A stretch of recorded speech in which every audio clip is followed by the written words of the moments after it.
conseguirem também acompanhar.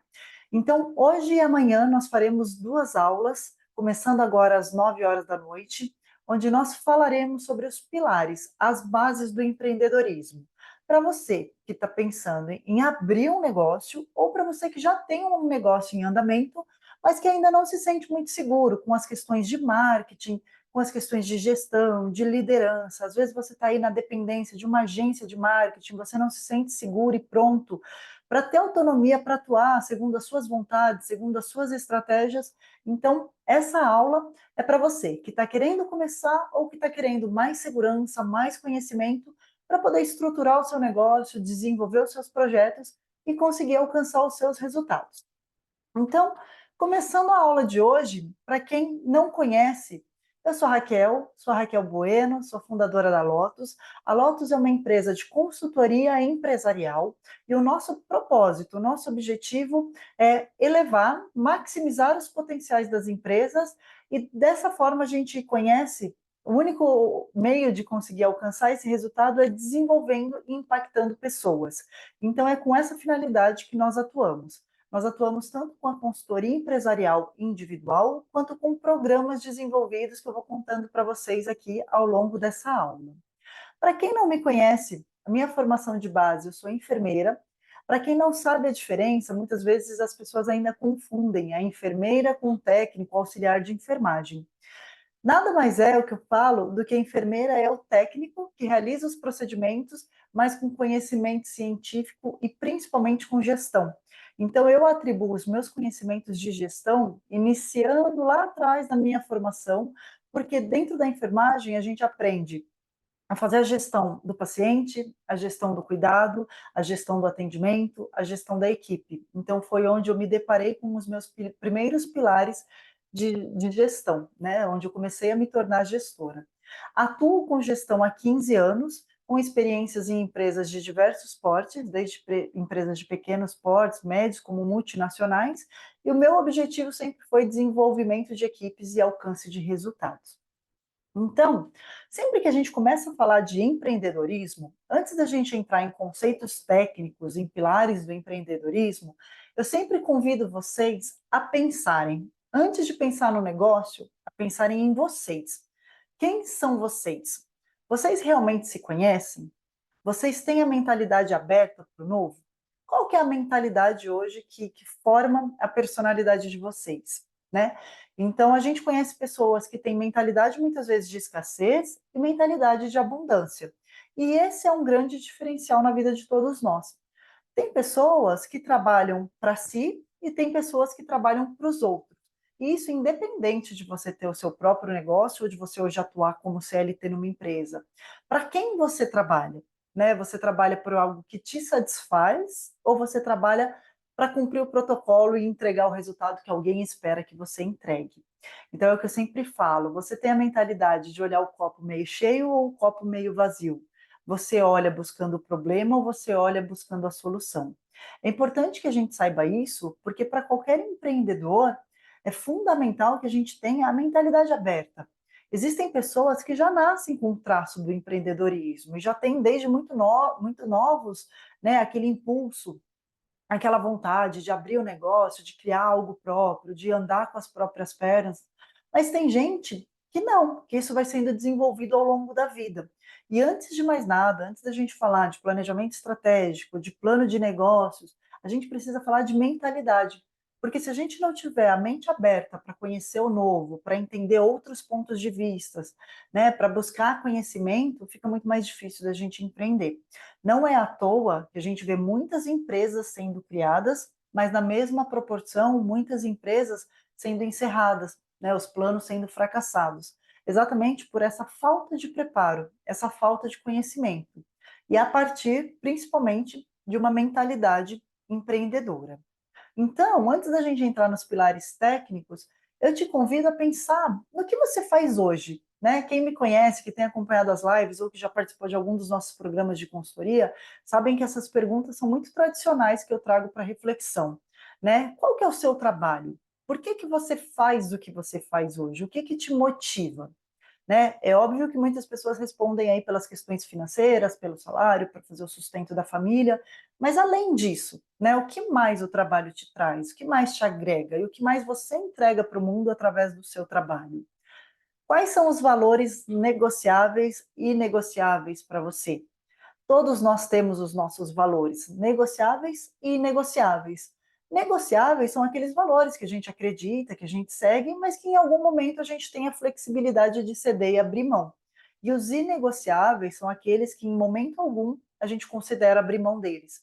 E é fundamental que você tenha clareza disso, tanto para você entender o contexto que você trabalha, e até mesmo no sentido de você abrir um novo negócio, uma nova empresa, o que que você está disposto, né, a negociar ou não. Isso é fundamental lá na frente, quando a gente for falar, muito provavelmente na aula de amanhã, a respeito de cultura empresarial. Qual é a cultura que você quer estabelecer dentro da sua empresa? Ela vai estar muito baseada nos seus valores, principalmente nos seus valores inegociáveis, porque é a partir do que você não abre mão, que você não negocia, que você vai imprimindo a cultura que você quer dentro da sua empresa. E aí eu te convido a pensar: quem você quer ser daqui a alguns anos? Onde você quer estar? O que que você quer estar fazendo, né? Quais são os seus principais pontos fortes, que são os seus pilares de sustentação, e quais são os seus principais pontos fracos? E olhando para esses pontos fracos, não com aquele olhar que a gente está muito habituado a olhar como algo negativo, como, né, os nossos defeitos, aquilo que nos tira valor, mas sim como aquelas oportunidades de melhoria. Quais são os pontos que você precisa investir em você hoje para que você se torne o profissional que você almeja ser? Como que as pessoas te enxergam?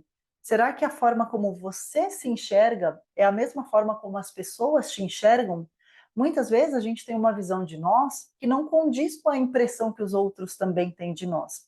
É muito comum a gente ouvir as pessoas falarem: quando eu ainda não te conhecia muito bem, eu tinha a impressão que você era de um jeito, mas aí depois te conhecendo eu percebi que você é de outro.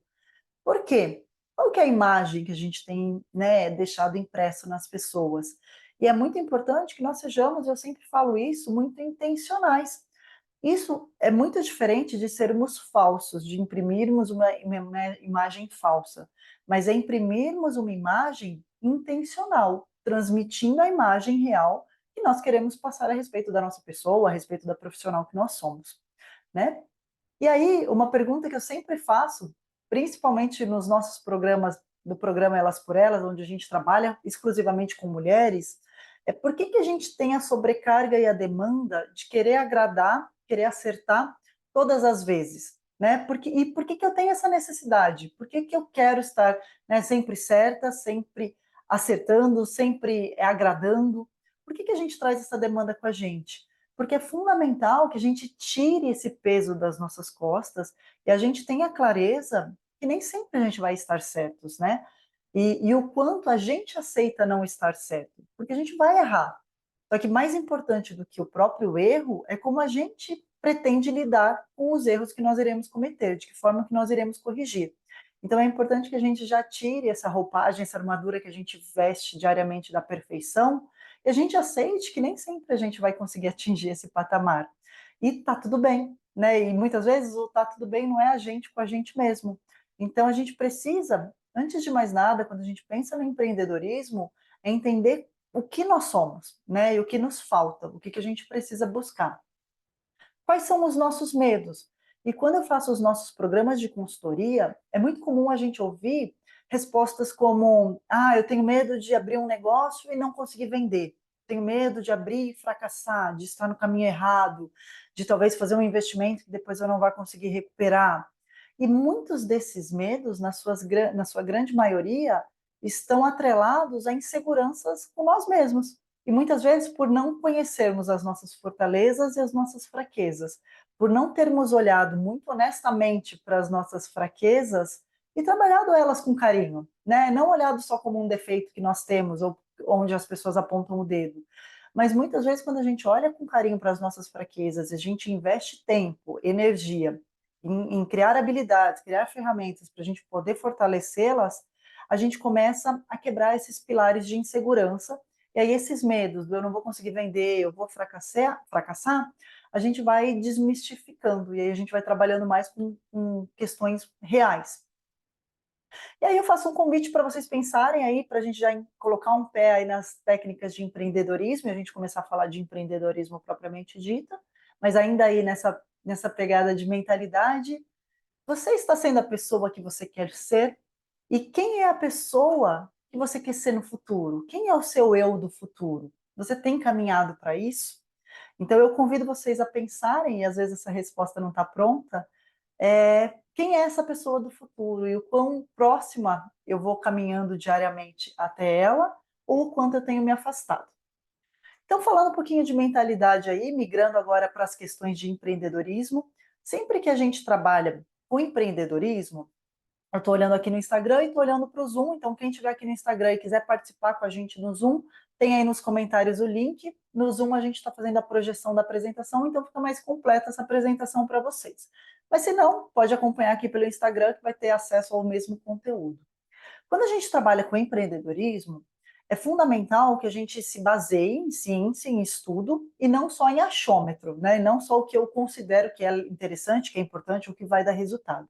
E quando a gente se baseia em ciência, em estudo, a gente sempre divide aí o empreendedorismo em alguns pilares. Eu gosto de trabalhar com uma metodologia que a gente divide o empreendedorismo em 7 pilares para a gente poder conseguir olhar de cabo a rabo. Então, quando a gente fala desses 7 pilares, a gente fala de planejamento estratégico, a gente fala de liderança, a gente fala de gestão de recursos, a gente fala de métodos e processos, a gente fala de mercadologia, de produtos, de produção, de marketing, marketing digital, aí muitas vezes, que hoje está bastante em alta, então às vezes tem pessoas até que fragmentam, eu costumo englobar o marketing digital dentro do marketing como um todo, e de finanças, contábeis, setor fiscal, aí a parte de auditoria.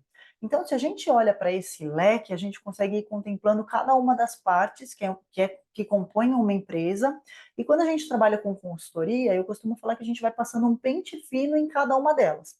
Então, a minha intenção aqui com vocês hoje e amanhã, nas aulas de hoje e amanhã, é passar, dar uma pincelada. É óbvio que a gente não vai conseguir nesses 2 dias falar profundamente sobre todos esses assuntos, mas o meu objetivo é trazer um pouco do conceito de cada um desses pilares para que vocês possam refletir e entender dentro do negócio de vocês ou do negócio que vocês planejam abrir, se vocês têm contemplado essas principais bases. Eu tenho certeza que vocês, olhando para cada uma dessas bases e entendendo como elas funcionam, vocês vão certamente atuar com mais segurança dentro do empreendimento de vocês, tá? Então, começando aqui, antes de mais nada, quando a gente pensa em montar um negócio ou fazer qualquer tipo de mudança, de estruturação de um negócio que já está existente, eu até comentei um pouquinho com o pessoal que assistiu a live da quinta-feira passada. A gente precisa pensar em plano de negócios, né? Então a gente precisa estruturar, a gente precisa desenhar um mapa de onde a gente quer chegar para a gente poder contemplar o passo a passo de tudo que vai nos fazer chegar até lá. Então, dentro de um plano de negócios, existe essa imagem que eu estou compartilhando com vocês que estão comigo no Zoom, que é uma imagem, um esquema, inclusive utilizado em um dos treinamentos do Sebrae. O Sebrae, por sinal, tem bastante treinamento, bastante conteúdo, inclusive conteúdos gratuitos para quem está querendo começar na área do empreendedorismo. E eles utilizam esse leque com 12 fragmentações, 12 segmentos, que nos convidam a pensar sobre um plano de negócio. Dentro desses 12 pilares, resumidamente, o que nós consideramos quando a gente pensa num plano de negócio? Em primeiro lugar, o ramo de atividade, o ramo de atuação que eu quero, né, desenvolver, abrir o meu negócio. Então, qual que é o ramo que eu quero atuar? Eu preciso ter um conhecimento mínimo sobre esse ramo de atuação. É muito difícil a gente empreender num ramo onde a gente não conhece nada, onde tudo é desconhecido para a gente, onde a gente não sabe o que funciona, o que não funciona. Então, minimamente, eu preciso conhecer sobre esse ramo de atividade que eu quero atuar. Segundo ponto, se eu vou atuar com um estabelecimento físico, eu preciso pensar sobre a localização. Se é um ponto estratégico, é um ponto onde eu vou conseguir atingir os meus clientes, ele está localizado, centralizado em um bairro, em uma região onde tem o público-alvo que eu almejo, e a gente vai falar um pouquinho sobre público-alvo. Se não for um ambiente físico, se eu penso em algo mais voltado ao digital, Também pensar em localização. Eu tô trabalhando com a rede social ideal para o tipo de negócio que eu estou estabelecendo. Eu preciso de um site. Como que eu vou, né, linkar esse meu negócio virtualmente? Então, eu preciso pensar também na estratégia de como que eu vou estabelecer esse meu negócio. O terceiro ponto ele corresponde a processos. Então, eu preciso minimamente estruturar os processos que vão conduzir o meu negócio. Então, como que eu vou fazer? Quais são os processos que estão envolvidos? Eu vou ter algum tipo de relacionamento direto com o cliente, eu vou ter algum intermediador, eu vou ter profissionais que atuam comigo, eu vou atuar sozinha. Como que eu vou estabelecer as atividades que eu vou fazer e minimamente padronizar como essas atividades vão ser feitas, principalmente se eu não estiver atuando sozinha no momento inicial, para que todos executem da mesma maneira e atinjam o mesmo resultado com cada uma das atividades propostas. Quando a gente fala em plano de negócios também, a gente pensa, obviamente, em portfólio de produtos e serviços. Então, se eu sou uma empresa que vou prestar serviços ou que eu vou comercializar produtos, eu preciso entender qual é o leque de produtos e serviços que eu vou ter para oferecer. E dentro desse leque, analisar cada um desses produtos. A gente vai falar um pouquinho também, seja em precificação, seja em composição, seja em matéria-prima de produção, se a gente for trabalhar com produção, se for em prestação de serviços, se eu vou executar, se eu vou ter parceiros, se eu vou ter contratados que vão executar esses serviços. Então, eu vou estruturando como é que as coisas irão funcionar. Além disso, eu preciso pensar num planejamento de pessoas. Você eu sozinha inicialmente, eu vou precisar contratar pessoas. Essas pessoas que serão contratadas, elas vão executar os serviços, elas vão atender os clientes, elas vão trabalhar no operacional, elas vão trabalhar na produção. Então, eu preciso minimamente ter um mapa e enxergar onde cada uma das pessoas vão estar e quais serão as atividades que elas vão executar. Além disso, eu preciso pensar em fornecedores. Então, se eu vou comprar produtos para revender, ou se eu vou comprar produtos para elaborar os produtos, produzir alguma coisa para poder vender, eu preciso cogitar quais são os fornecedores que eu vou ter no meu leque para poder, né, ter opções, para poder pensar em margem de negociação, de preço, de formas de pagamento. Então, eu já preciso minimamente conhecer quem são os fornecedores que estarão aptos para que eu possa trabalhar em parceria. Olhando para o outro lado, eu também preciso minimamente entender quem é o cliente, né? Então, para quem que eu vou vender os meus produtos e serviços? E aí, quando a gente falar um pouquinho lá do pilar de marketing, a gente vai entrar um pouquinho mais nesse assunto sobre entender esse público-alvo, mas eu preciso ter minimamente uma noção de para quem que eu vou vender, até para eu entender qual é a comunicação, como que eu chego até essas pessoas, onde elas estão, né? Além disso, além de entender os fornecedores e os clientes, eu preciso entender o que me acerca, né? Então, quem são os meus concorrentes? Hoje, eu abrindo um negócio nessa área, contra quem eu vou estar, né, lutando nesse mercado? Paralelo a isso, também, com quais parceiros eu vou poder estabelecer algum vínculo que vão me ajudar nesse momento inicial? E aí a gente pensa em estratégias de marketing baseadas em informações e dados, né? Como eu falei no comecinho, nada é feito à base do achômetro, do que eu entendo ou suponho que possa dar certo. Tudo, quanto mais a gente conseguir basear em dados, em informações, em análises, mais segurança e minimamente eu vou eliminando os meus riscos. E aí, baseado em todo esse Vamos comer cenário um, que a mas eu gente não tenho olhou, cozinha, deixa eu fica meio colocar o parece pessoal que está seca. entrando aqui no multi. Baseado em todo esse cenário que nós estamos analisando, a gente começa então a ter uma visão financeira. Quanto que eu preciso investir para que esse negócio se forme? Né? Então, eu já analisei ali, já fiz um mapa de pessoal, já fiz um mapa dos serviços, dos fornecedores. Eu começo a ter uma clareza do tamanho do passo que eu preciso dar para que esse passo não seja maior do que a minha perna.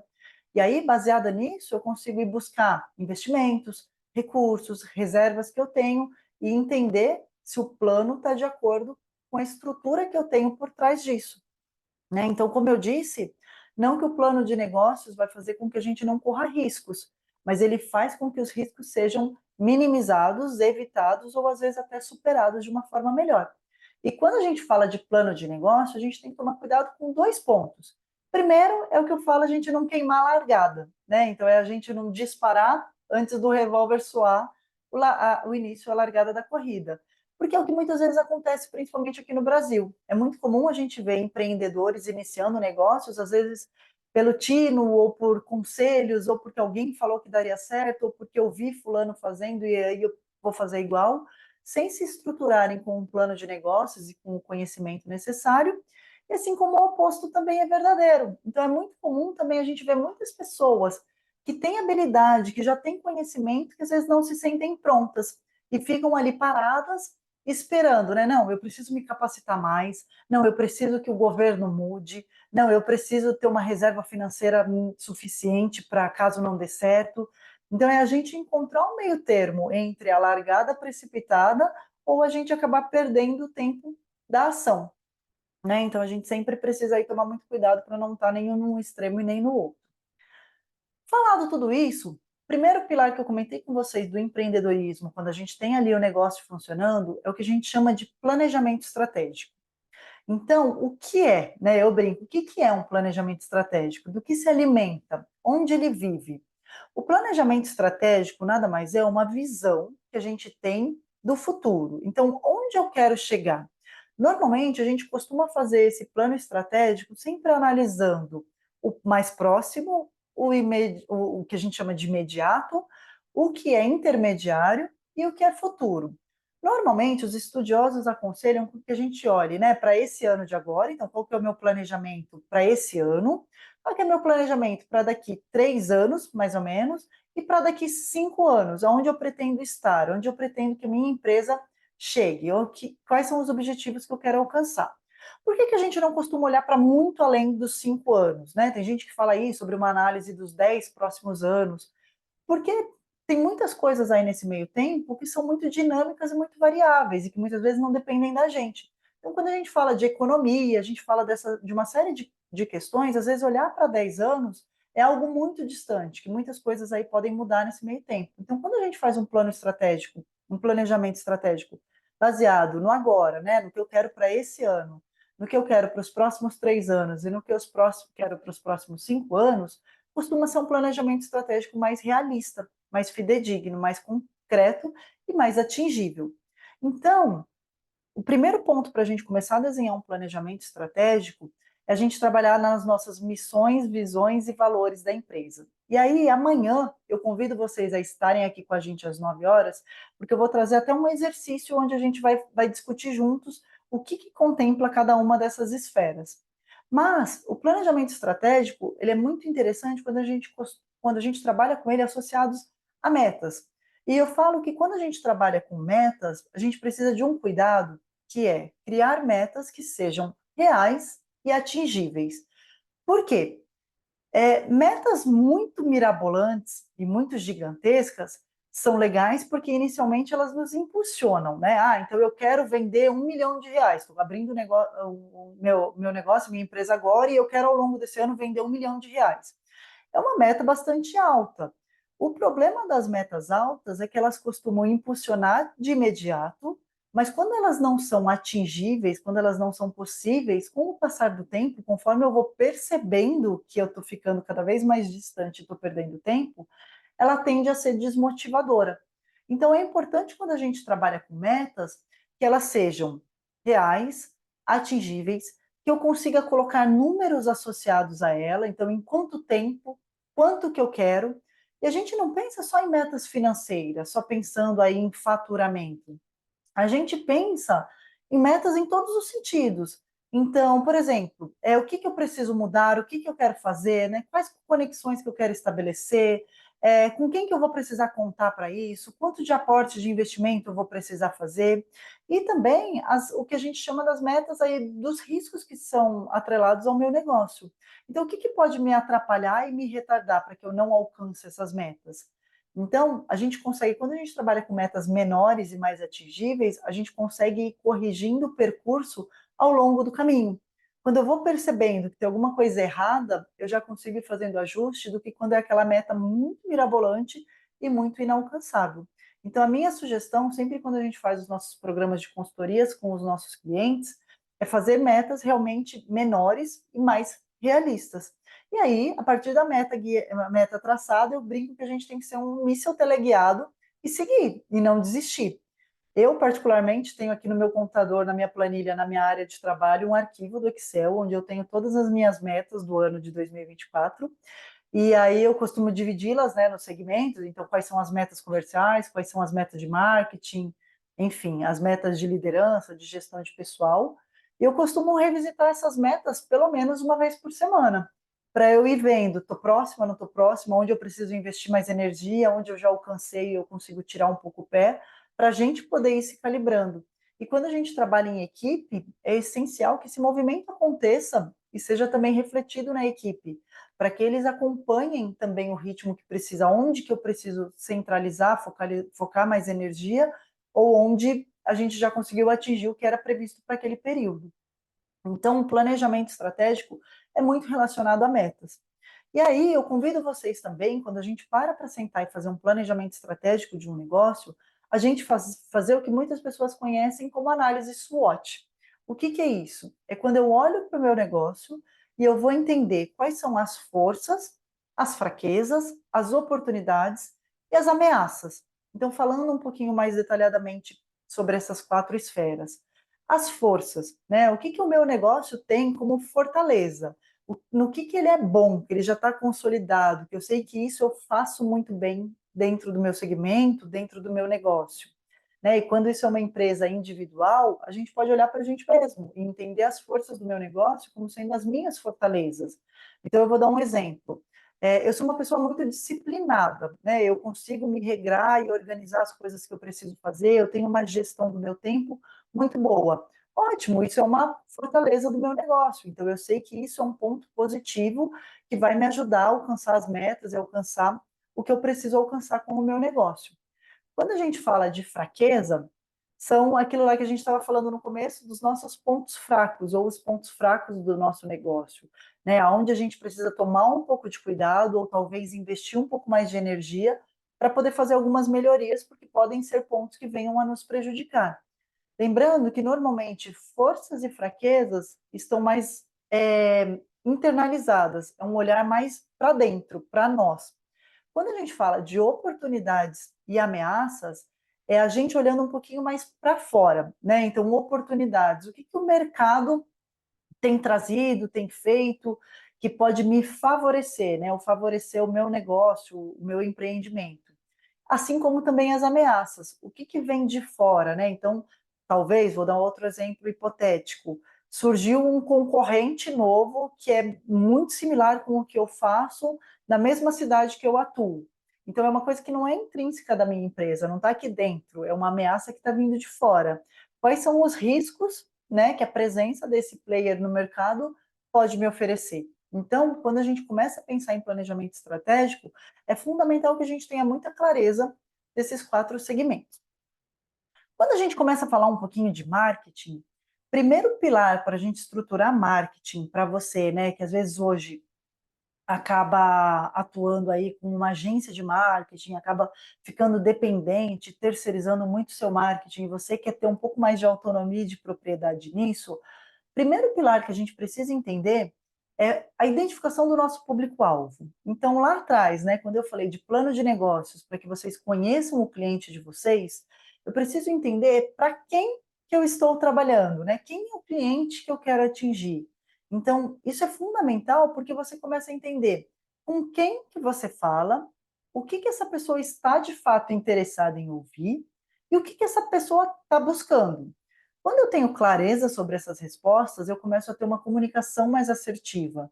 Então, eu paro de ficar jogando papel na ventania e eu vou conversar com quem realmente está intencionado em adquirir o meu serviço ou o meu negócio. Né? E aí, a partir daí, eu começo a entender quem é essa pessoa, né? O que ela costuma ouvir de mensagem? Quais que são os meios de comunicação que normalmente ela está prestando mais atenção, que faz mais sentido eu me comunicar com ela? De que forma que eu consigo chegar até ela? E aí a gente começa também a mensurar quanto que custa eu chegar até ela, né? Entendendo quem é essa pessoa, eu começo a entender qual que é a dor dessa pessoa. É muito comum, quando a gente está trabalhando com empreendedorismo, quando a gente está falando de negócios, a gente falar sobre dor. E o que é a dor? Normalmente, quando a gente vende um produto ou vende um serviço, ele não é um produto por ele mesmo, ele costuma ser uma solução. E aí, dentro das técnicas de vendas, que a gente vai falar um pouquinho mais amanhã sobre o setor comercial, a gente fala muito sobre isso, sobre você conseguir entregar para o seu cliente uma solução para um problema, para uma dor que ele tenha. E muitas vezes ele conhece, mas muitas vezes ele também desconhece que ele tem. E aí é nosso papel, principalmente quando a gente está falando aí de vendas, conseguir fazer essa codificação e mostrar para ele que a gente tem uma solução para entregar. Mas antes de eu pensar na minha solução, eu preciso pensar nessa dor. Né? Então, que dor é essa? O que, que incomoda esse cliente, esse público-alvo que eu estou desenhando? Que urgência que essa pessoa tem de resolver essa dor? Né? Às vezes, como eu disse, é uma dor que a pessoa nem percebe que ela tem. E aí, meu papel vai ser também mostrar para ela que ela tem essa dor, despertar para ela e aí começar a aquecer essa urgência, porque até então era algo latente, que ela nem percebia que ela tinha. Em outras situações, e dependendo do ramo de negócio, a gente trabalha com dores que são muito mais urgentes, que a pessoa já percebe que ela tem a dor e que ela já tem a urgência em sanar aquela dor, em resolver aquele problema. Então, muitas vezes ela mesma já busca pelas soluções que o mercado tem para oferecer para ela. Também o quanto que essas pessoas estão dispostas a sanar essa dor e o quanto que elas estão dispostas a investir para sanar essas dores, né? E aí, além disso, o quanto que ela confia em você, o quanto que ela olha para você e ela entende que você é uma pessoa de confiança para sanar essa dor dela. Então, às vezes as pessoas, né, hoje em dia com essa história de marketing digital, falam muito a respeito de conquistar seguidores no Instagram. Existem aí até ferramentas digitais que você compra seguidores para aumentar o seu número de seguidores e aumentar a sua autoridade, mas a gente precisa tomar muito cuidado com isso, porque quando a gente fala em confiança, em autoridade, é muito mais do que um número. Então é eles olharem para você e entender que você de fato tem a capacidade, tem a condição e elas se sentirem seguras de que você vai resolver aquele problema dela, aquela dor dela, né? E você, sabiamente, entender qual que é a sua real capacidade de resolver essa dor, né? Então, eu conheço muitos profissionais que são tecnicamente muito aptos, muito habilidosos, investem em treinamentos atrás de treinamentos, né?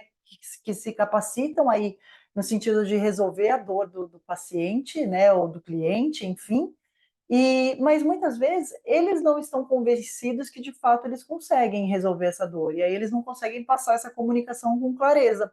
É onde muitas vezes a gente tem os problemas aí de não consigo conquistar novos clientes e tudo mais. Então é importante que a gente faça esse trabalho de ter muita clareza sobre essa dor, como eu resolvo essa dor e como eu comunico para esse meu cliente que eu consigo, estou apto e sou, né, passível da confiança dele para poder resolver essa dor. Quando a gente pensa em estratégias de marketing, é lógico que estratégia de marketing é um assunto extremamente amplo e complexo, então aqui a minha proposta é dar uma pincelada com vocês, para que vocês tenham um conhecimento, né, como eu disse, para que vocês tenham autonomia para trabalhar o marketing de vocês. Então, quando a gente pensa em estratégia de marketing, uma vez que a gente identificou quem é o nosso público-alvo e qual é essa dor, e a gente começa a entender qual é o melhor meio de comunicação para eu conseguir estabelecer uma conexão com esse cliente, eu começo a pensar, então, qual é a melhor forma para eu falar com esses clientes, né? Como que eu consigo a atenção desses clientes?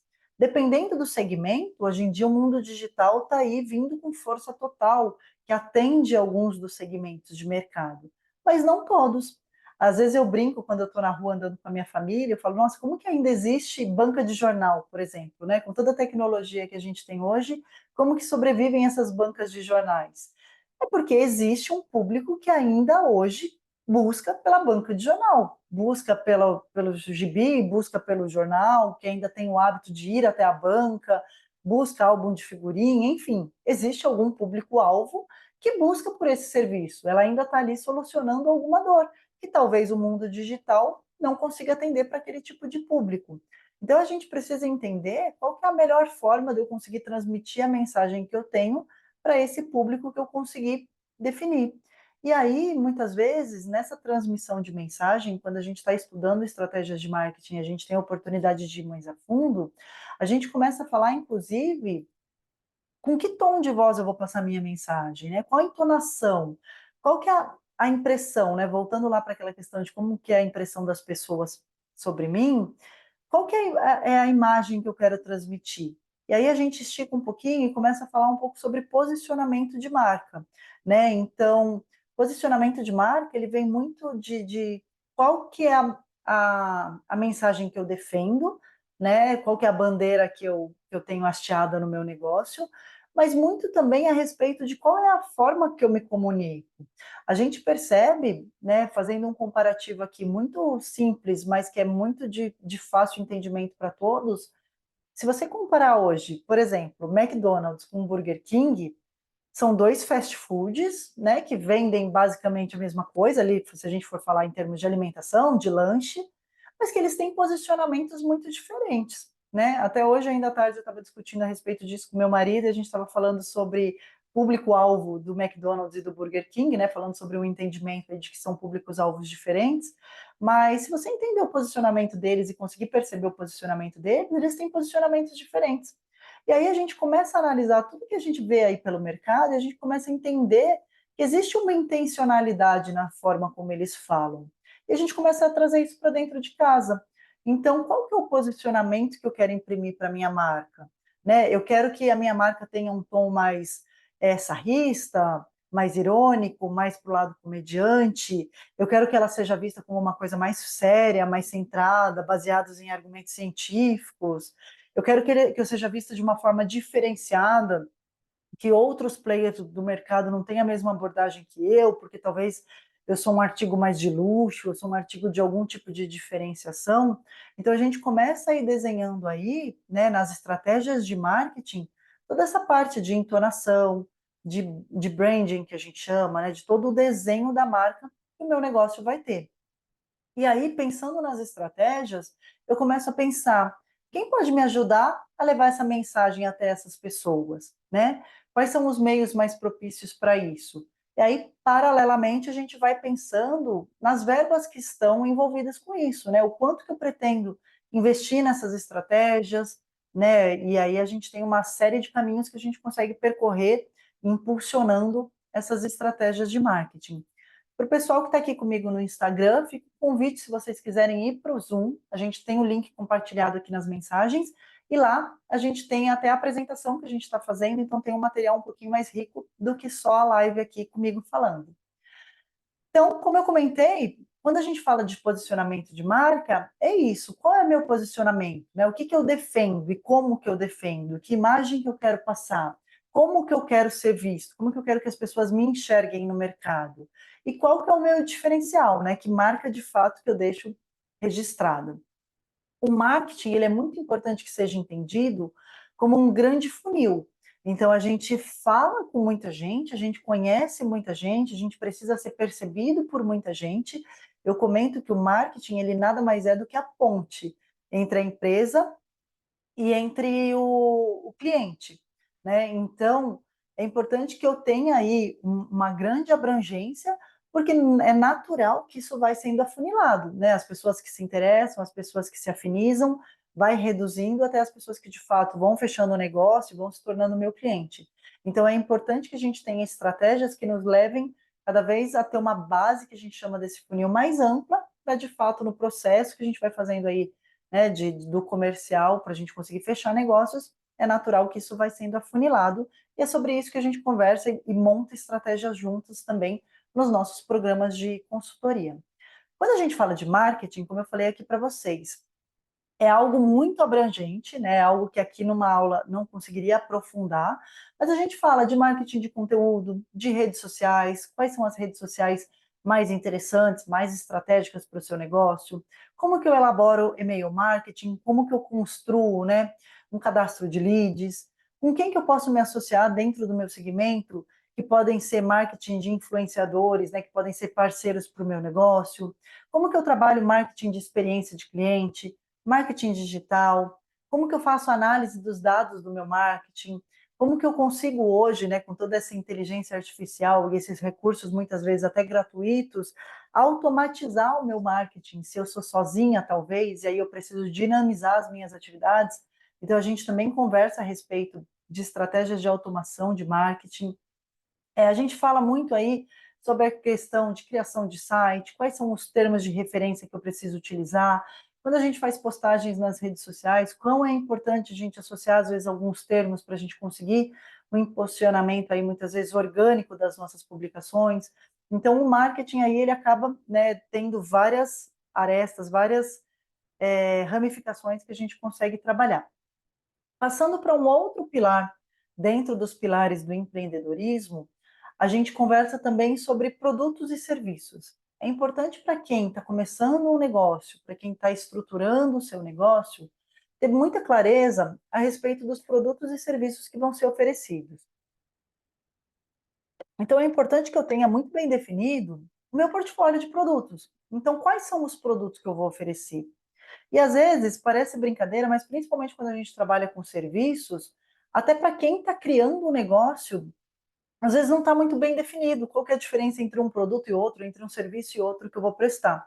E se não está muito bem definido nem para quem está criando, que conhece aquele cenário, imagina para os clientes. Então é fundamental que a gente tenha nessa fase inicial muita clareza de quais são esses produtos que eu vou oferecer para o mercado. E principalmente, qual que é a diferença entre eles? Por que, que em determinada situação eu ofereço um e não ofereço outro? E quando eu trabalho em equipe, é fundamental que a minha equipe também tenha esse conhecimento e que todos tenham muita segurança dessa informação para transitar nessa comunicação com muita tranquilidade. Então, é claro para mim e para minha equipe, e aqui eu uso um termo que eu brinco, que eu inventei, mas eu já até joguei ele no Google para ver se ele é real, né? Eu falo que é claro para mim que os meus produtos são vendíveis, né? Que eu consigo vendê-los, né? Eu consigo entender qual que é o valor que os meus produtos têm e o que, que eu estou oferecendo com eles, né? E aí, paralelo a isso, é fundamental que a gente entenda qual que é o preço exato que eu devo cobrar por esses produtos, né? E a gente vai falar um pouquinho mais adiante a respeito de estratégia de precificação, mas a gente precisa perder um pouco aquela essência que a gente tem no começo de precificar por intuição, né? Eu conheço muita gente que fala assim, ah, não, eu gastei 50, então eu vendo por 100 e tá tudo certo. Às vezes não. Às vezes 100 não é o preço ideal para aquele produto naquele momento. Então eu preciso fazer isso baseado em conhecimento, né? E aí que a gente vai falar um pouquinho a respeito disso. Também a gente precisa entender um pouco sobre a nossa capacidade de produção. Às vezes, sem pensar ou no desespero, a gente cria campanhas e promoções, e aí a gente trabalha aí com redução de preço, só que às vezes eu não tenho nem capacidade de atender a demanda que eu estou criando. Então, eu preciso ter muita clareza de qual é a minha capacidade de produção, até para elaborar as minhas estratégias de promoção, enfim, o que eu tenho aí para trabalhar com os meus produtos. É fundamental que a gente conheça também qual que é o diferencial dos nossos produtos com relação aos produtos do concorrente. Então, quando eu falo do meu, o que, que eu tenho a agregar além que o mercado normalmente não oferece nessa prestação de serviço ou com esse oferecimento desse produto, né? E mais uma vez, todos da minha equipe entendem essas diferenças, eles sabem defender os valores do meu produto. Isso é fundamental que a gente plante esse conhecimento nesse momento, porque lá na frente, quando a gente falar de estratégia de venda, falar de comercial, virão as objeções, que são muito comuns, né? Quantas de nós já tem empresa que já está funcionando com isso, não recebe os nãos, né? E tá muito caro, no momento eu não vou fechar, ou até aquele silêncio que às vezes a gente não tem a resposta de um cliente. Então, quando a gente tem a clareza dos valores do nosso produto, a gente trabalha uma venda consistente, fica muito mais fácil lá na frente da gente contornar as objeções, e a gente vai falar um pouquinho disso amanhã também, na aula de amanhã. Então, é fundamental que a gente conheça dos nossos produtos, e aí, como eu falei com vocês, com relação à precificação, o que, que a gente costuma levar em consideração quando a gente fala de preço, de estrutura de preços de um produto que a gente está criando novo agora, ou que a gente quer entender se a gente está trabalhando de uma forma correta ou não. Existem algumas variáveis, e aí, quando a gente faz o processo de consultoria, a gente entra muito no detalhe, mas aqui ajuda até na argumentação de venda também. Perfeito, é isso aí. Aqui, algumas dicas, algumas sugestões de alguns pontos que eu vou pedir a atenção de vocês quando pensarem na precificação dos produtos de vocês. Então, primeiro de tudo, a gente precisa entender aí os nossos custos, né? Sejam os nossos custos diretos ou indiretos, variáveis ou fixos, mas a gente precisa entender o quanto é que custa para a gente ter aquele produto para poder comercializar. Além disso, a gente precisa, obviamente, fazer uma análise de mercado. O quanto que um produto similar ao meu custa no mercado, né? Às vezes não adianta nada eu falar, ó, tô gastando R$ 1.000 para produzir, mas o produto às vezes acaba vindo ali da China e no mercado a gente encontra esse produto a R$ 50. Então não vai fazer sentido a gente trabalhar com a informação só do nosso custo direto. A gente vai precisar pensar algumas estratégias aí para conseguir contornar essas questões. Mas eu preciso entender o mercado, né? O quanto que esse produto está custando no mercado. Eu preciso também ter um olhar para o meu posicionamento estratégico, né? Então, às vezes, a gente tem alguns produtos que a gente chama de produtos porta de entrada, que são produtos chamarizes, que são produtos que vão atrair clientes para o meu negócio. E não necessariamente eu quero atribuir uma margem de lucro, né? Uma margem de contribuição muito grande para esses produtos. Eu só quero simplesmente que eles atraiam pessoas. Então, eu preciso entender qual que é o posicionamento estratégico que eu tenho para cada um dos meus produtos dentro do meu portfólio. Outro ponto que a gente traz aqui é a questão de flexibilidade, né? Então, o quanto que eu tenho em cada um dos meus produtos de margem para poder flexibilizar o preço. Tem produtos que a gente sabe que a gente não tem muita margem para a gente poder trabalhar. Tem produtos que a gente consegue uma margem maior. Então, é importante que a gente entenda toda essa parte de flexibilização das margens. É importante que eu entenda também o quanto, e aí muito até voltado para as questões de serviço, o quanto de expertise, de qualificação tem envolvida naquela prestação de serviço.